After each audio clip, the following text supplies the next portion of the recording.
Hello, everyone. Welcome, welcome. And we are here today on this wonderful Wednesday, on our Wisdom Wednesday, as we like to call it here at the Children's Shelter. And we are here with Lishia Nolan. Lishia Nolan, would you like to say hello on our we're back for the Hello. lunch with Lishia? Yes. Hello. I'm very excited to be back and talk about fostering and foster care and what it takes to become a foster family, a licensed family, and just share a little bit about that licensing process. Yes. So we did have a couple of setbacks, but we are back. So we will be doing this again for the next, I believe, 5 or 6 weeks. And so for those of you out there who are tuning in, remember to tune in on Wednesdays. Put that on your calendar. These are the live sessions that we are doing, and we are really excited to have Lisho with us because she's going to kind of guide us and give us information on how you can move forward if you are interested in becoming a licensed foster family. And so I think it's important that we have these conversations and that we're a little more transparent on like the processes and the ideas and so I think we can start off like maybe as with your experience as a foster parent or and your family, right? You as a foster family, and yeah, tell us a little bit about what that's been like or what that's like. Maybe it's a little, maybe let's talk a So, little bit about. Go ahead.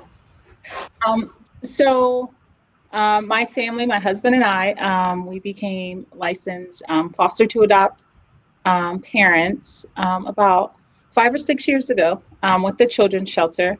And we pretty much went through the process fairly quickly, I would think. It, it seemed like it went very quickly because we were very, I guess, in a sense, anxious just to see how it would be being a licensed family. And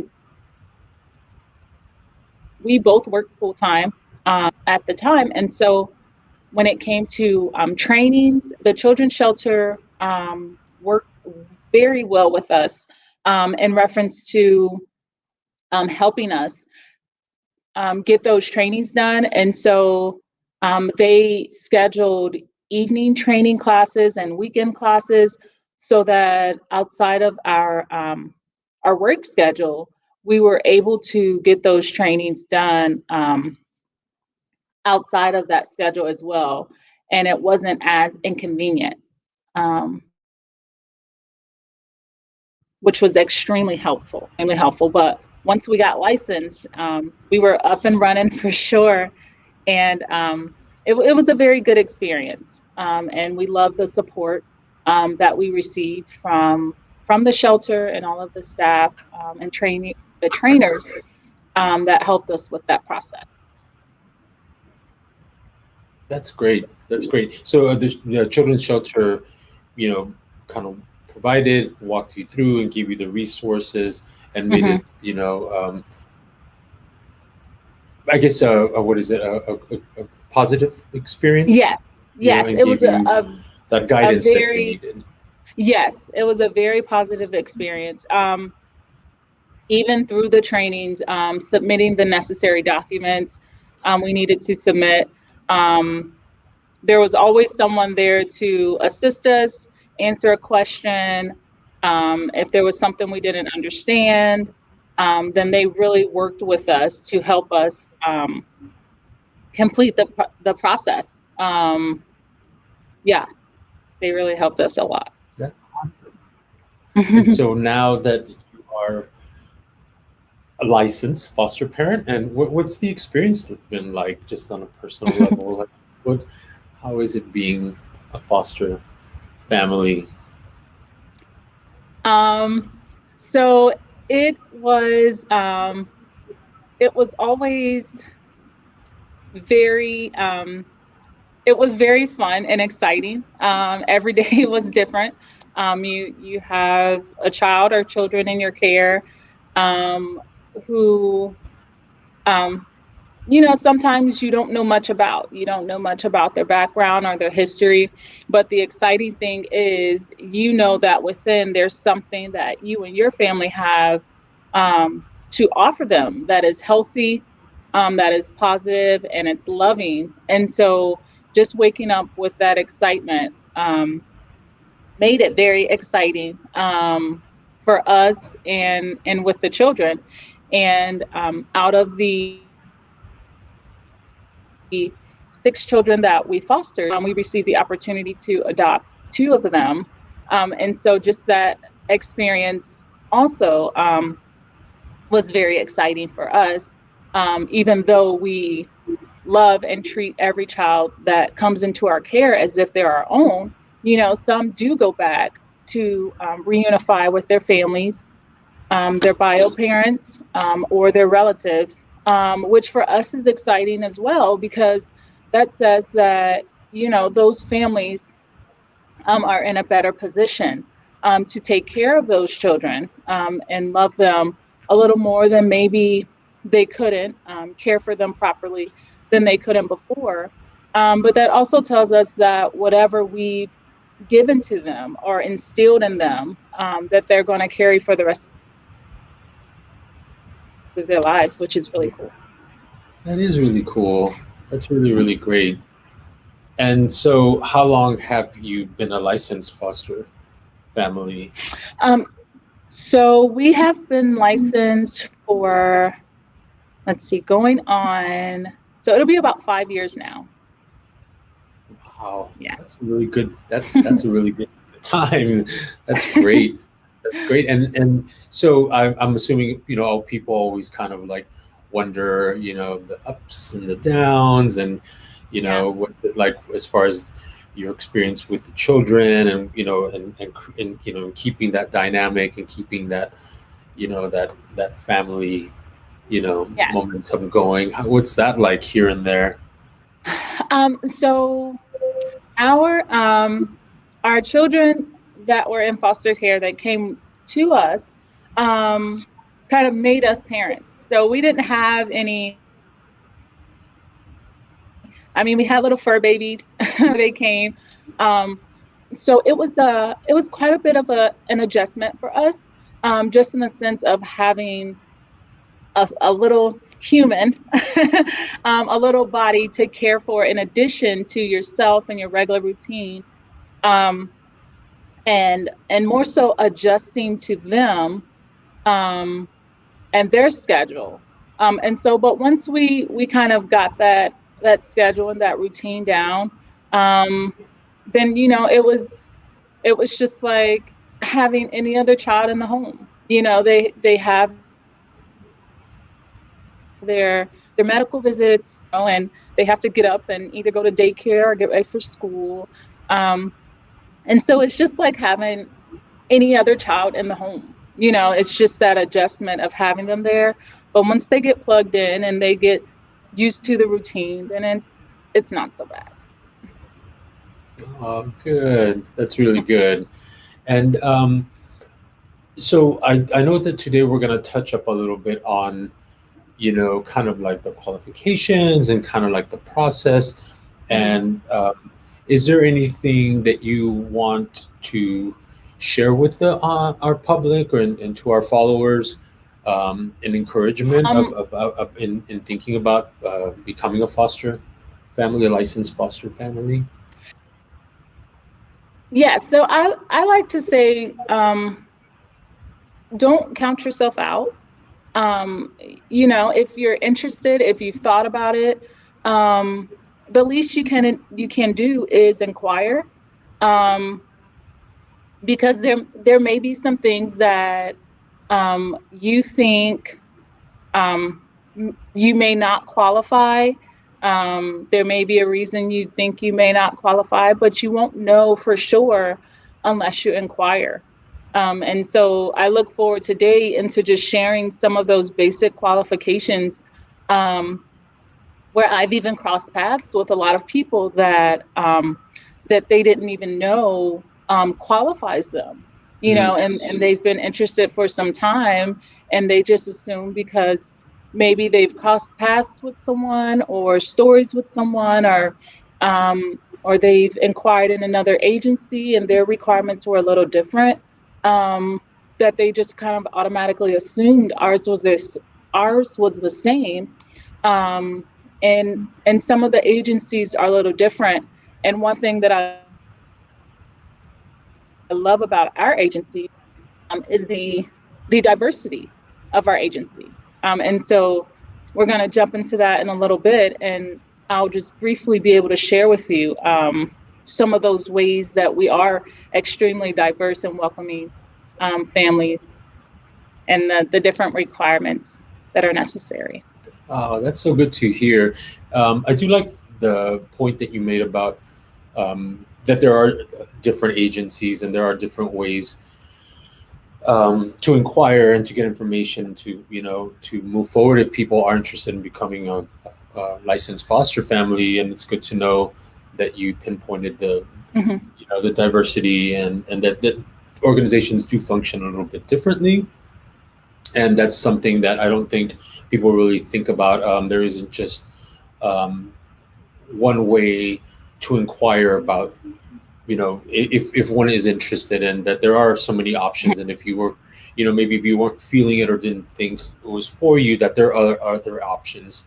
And in this Right. case, there's also pointing back to us that you can Yeah. come to us and Yeah. get the information. And yeah, and just inquire, like you said, just having knowledge. And I think that's really, really important, because I still don't think that the conversation about foster families, licensed foster families, is just not out into the mainstream per se. And so it's really Hmm. good that we're bringing this out, that we have you, and that I'm really glad that we're providing this information to our followers, and to people who again who might be interested. And there are Yeah. things that I'm sure that people feel that maybe they just oh, it's not for me, I don't have XYZ, or I'm not XYZ. And so that's why we're here today, specifically to talk about like these qualifications and these ways to move forward with that. So I guess we could start off with our like the qualifications, if you want to move towards that. Okay. Is that, can we do that? All right. Yes. Yes, that's All awesome. right. Yeah. So here are just briefly a few of our basic qualifications. Being at least 23 years of age. So there is kind of there's no age above that. If you are 23 years of age, at least, then that qualifies you off bat. Um, and so being financially self-sustaining. And so I've heard a lot of people say, I thought you had to make a certain amount of money. And no, that's not the case. As long as you are able to financially sustain your home without the requirement of the monthly reimbursement that you would get for fostering from the state, then then that is what we're looking for income wise when it comes to becoming a licensed foster family. Um, Single, married, partnered, or widowed. So if you are single, you are available to become licensed. Married, partnered, so that's same sex as well. Widowed, divorced, you that all of that qualifies you um, to apply to become a licensed foster family. Proof of U.S. citizenship, reliable transportation. And so, with reliable transportation, we ask that you have a vehicle of your own because, with children and just life, there may be unexpected things that could happen, and where we would need you to be able to get the child wherever they would need to get to at that time. Um, And so that's why reliable transportation is a requirement. Okay. And so one of our other requirements is in regards to our living space, having at least 80 square feet per child, or 40 square feet if the child is sharing a living area. And so we've had families inquire, say you live in a one bedroom, um, you can still foster, um, but you would only be able to foster the younger age group where maybe only a crib or bassinet could be added to your bedroom. Um, and that's just because once children reach a certain age, they need their own space. And so um, that's why that is a qualification. Um, it's not to say um, that you can't foster if you just have a one bedroom. There's just certain limitations when it comes to actually placing a child with that set living space. Okay. That makes sense. So 23 years of age plus, financially Yes. self-sustaining, um, status, single, married, partnered, widowed. I do like the idea. I've had a conversation with an acquaintance that was interested, and they brought the idea of, well, we know I'm divorced now, and my chances of being able to be a uh, you know, foster care family, or licensed to foster care, I'm sure is reduced now. And I was like, I don't think that their qualifications are limited in that way. And I think this is really good, like I said, that we're getting this information out. Um, Mm-hmm. and like if you mentioned also same-sex couples, we are very open and inclusive to that. And uh, and then of course again, it's a traditional married couple as well. And I think it's really great. I think it's really great that we're having this conversation. We're putting this information out there. The proof of U.S. citizenship, reliable transportation, like you mentioned, a good example. If we needed to, get somebody somewhere to school, doctor, et cetera, et cetera, it's good to have that. And then the living space. One was also that, was part of the conversation that I mentioned that I had with an acquaintance about. Especially if they are a smaller child, like you mentioned, being able to put a bassinet or a crib somewhere. So there are ways, to still be able to fall into these, qualifications. And I um, I hope that people out there are like getting this information and kind of making you reevaluate and rethink on being on that, and just the importance of being a foster family to these children that are in transition, right? Like that's super super important. I know that during this pandemic things have shifted a little bit, and but we are still in need of, and these children still need good foster families. So the work still continues regardless of that.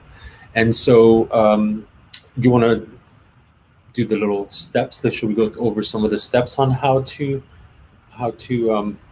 Yes. All right. Let's see. All right. Um, so here are very briefly just the basic steps to licensing. So you would start with you would inquire whether that's in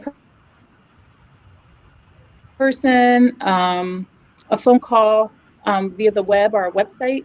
Um, and so all of our inquiry meetings are virtual right now. So you would reach out and I would touch base with you, and we would set up and schedule a virtual meeting. And all of those inquiry meetings would be with myself. And after that meeting, you would request an application, um, and an application would be sent to you, and along with background check paperwork. So you would complete that application and background check, follow those instructions.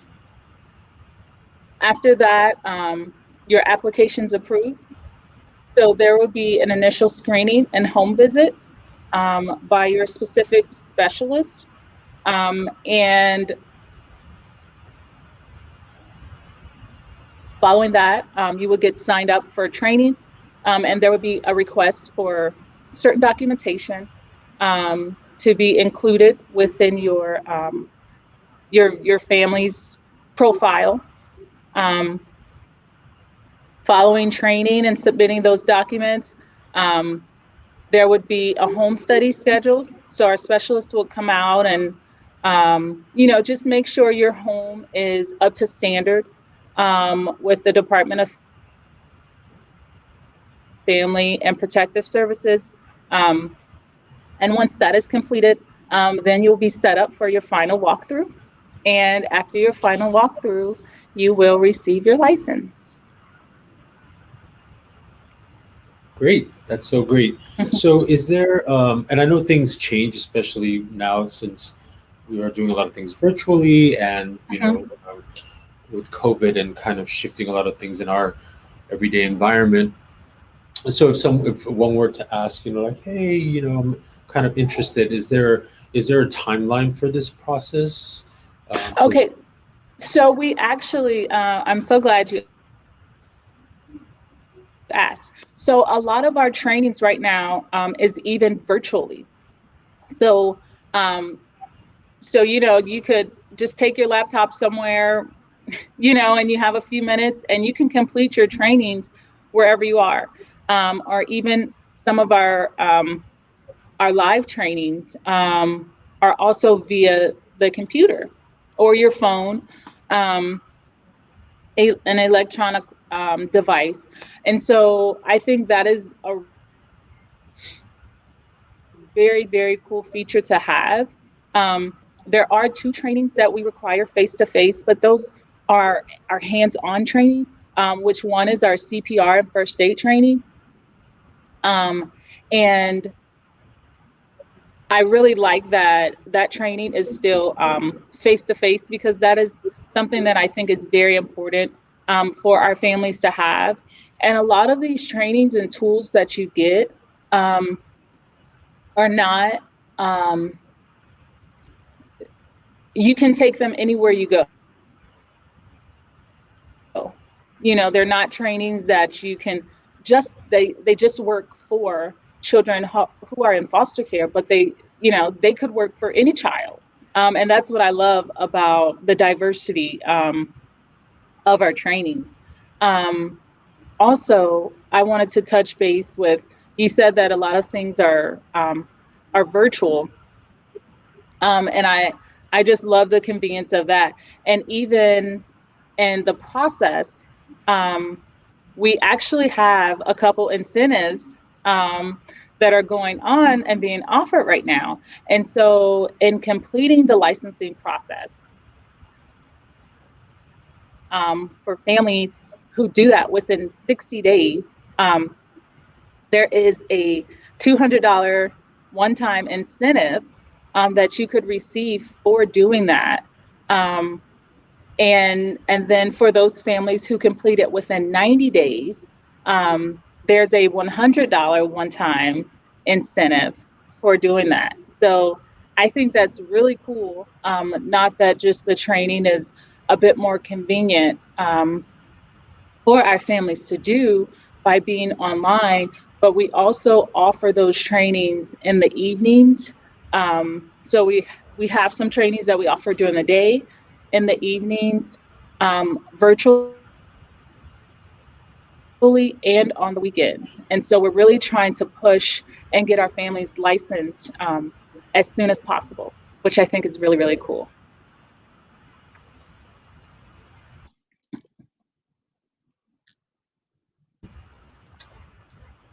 So, thank you for going over the steps. Anybody have any questions? How can we get a hold of you to move forward with Um, something like this? yes, so you can feel free to go to our website, which is childrenshelter.org, or you can email me at dnoland at ch shel.org. And feel free, if you just have a question you want to ask, you can do that. Or if you would like to attend our inquiry session, you can do that as well. And I'll reach out and touch base with you. Um, and we can go from there. Good, good. So I think let me see if I do have that. Let me see if I have that information so people can see it. It's really, really great that we have. Um,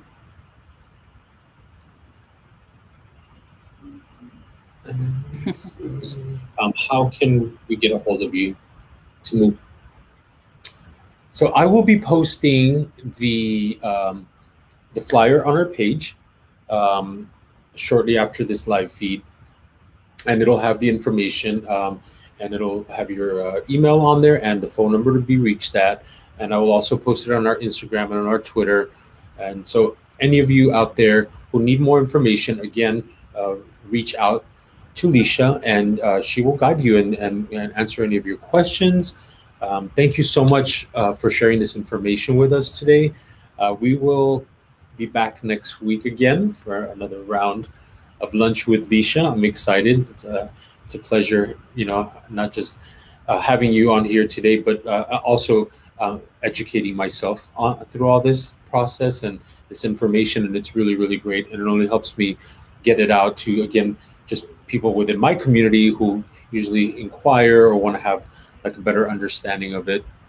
And there's nothing, or there's no better way than get that than from a person who actually, is a recruiter for that and practicing as a licensed foster family. So that's really, really cool. Thank you. We're blessed to have you. Thank you for being with us here at the Children's Shelter and helping us make sure that we recruit these people in and let's reel as many people in. And for those of you out there, I hope that you really do think about um, uh, finding a way to become a licensed foster family, and or if somebody or if you've heard anybody talk about it or mention it in any way, please, please, please do reach out to us. Um, is there anything else that you wanted to mention before we cut off the air, Miss Lishia? No, I'm just excited to meet all of our new families who are going to inquire. And please do not think that there's a question you may have that is too small or irrelevant. I would love to speak with you and touch base with you.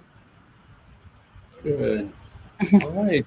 Well, thank you, everybody. We really appreciate your time. Again, if you know anybody who is interested, please have them contact us. Or if you still kind of want to know a little bit more information, join us again next Wednesday. We'll be back and continue our conversation on how to become a licensed foster family and just talk a little bit more about just being a foster family in general with Lishia. Um, Lunch with Lishia. I'm super excited to have this going. Again, thank you so much for being here with us. And for those of you out there, you can always message us, or you can just comment on the feed, on the video feed here as well. And again, my name is Ernesto Olivo. I am the social media and activities and art coordinator here at the Children's Shelter, and Lishia Nolan, our foster care recruiter. And everybody have a wonderful Wednesday. I know we have some little cool weather coming up, so everybody stay warm these next few days. And we will talk to you guys very, very, very, very soon. So thank you guys so much.